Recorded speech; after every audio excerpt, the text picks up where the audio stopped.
First reading, a reading from the prophet Isaiah.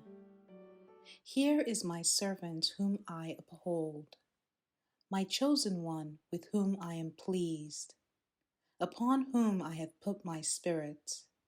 He shall bring forth justice to the nations, not crying out, not shouting, not making his voice heard in the street.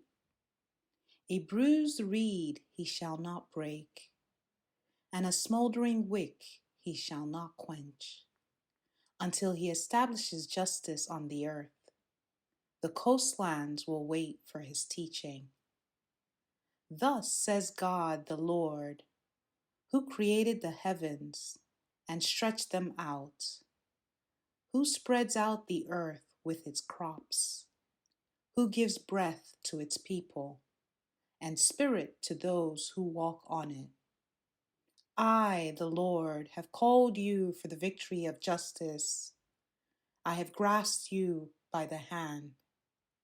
I formed you and set you as a covenant of the people, a light for the nations, to open the eyes of the blind, to bring out prisoners from confinement, and from the dungeon those who live in darkness. The word of the Lord.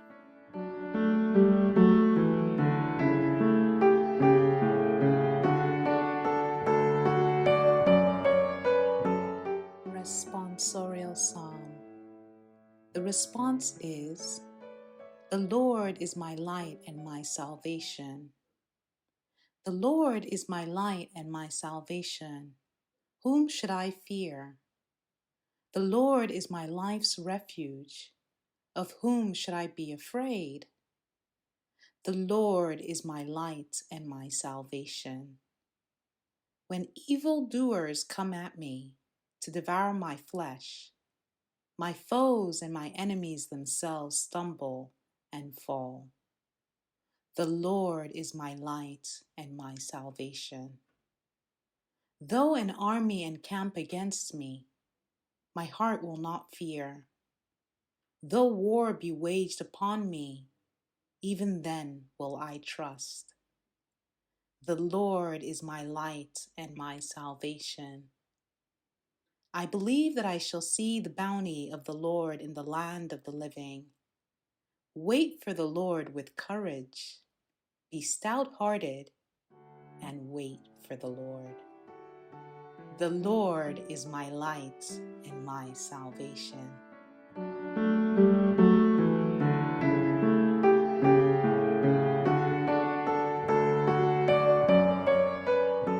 Gospel. A reading from the Holy Gospel according to John.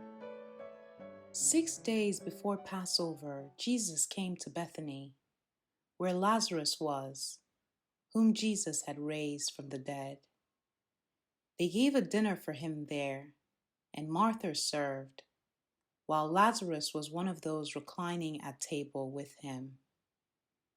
Mary took a liter of costly perfumed oil, made from genuine aromatic nard, and anointed the feet of Jesus and dried them with her hair. The house was filled with the fragrance of the oil. Then Judas the Iscariot, one of his disciples, and the one who would betray him, said, "Why was this oil not sold for 300 days' wages and given to the poor?" He said this not because he cared about the poor, but because he was a thief and held the money bag and used to steal the contributions. So Jesus said, "Leave her alone. Let her keep this for the day of my burial. You always have the poor with you, but you do not always have me." The large crowd of the Jews found out that he was there and came, not only because of him, but also to see Lazarus, whom he had raised from the dead. And the chief priests plotted to kill Lazarus too, because many of the Jews were turning away and believing in Jesus because of him. The Gospel of the Lord.